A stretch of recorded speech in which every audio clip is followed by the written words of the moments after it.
পুচু সোনাকে আমি খুব সুন্দর করে সাজিয়ে গুজিয়ে আসন পেতে বসিয়েছিলাম, আর সামনে ওর পছন্দের খাবারগুলো সুন্দর করে সাজিয়ে দিয়েছিলাম। মানু আমার লজ্জা পেয়ে কেমন মুখ চাপা দিয়ে হাসছে দেখো।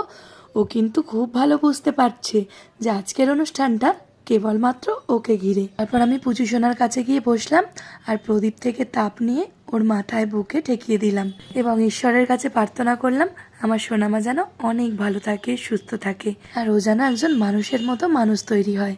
তারপর আমি ওকে একটুখানি ভাত নিয়ে খাইয়ে দেবো বলছিলাম, তখন ও আমাকে দেখিয়ে দিচ্ছিল, মাম্মাম মাছ দাও, চিংড়ি মাছ দাও, আলু ভাজা দাও, বেগুন ভাজা দাও, কুমড়ো ভাজা দাও। তাই আমি একটু একটু করে সব নিয়ে ওর মুখে দিয়ে দিচ্ছিলাম। মেয়েটা যত বড় হয়ে উঠছে মেয়েটাকে নিয়ে চিন্তা ততই বেড়ে যাচ্ছে।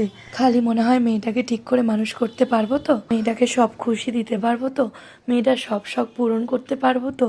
জানি না কেমন যেন মনে মনে ভয় লাগে।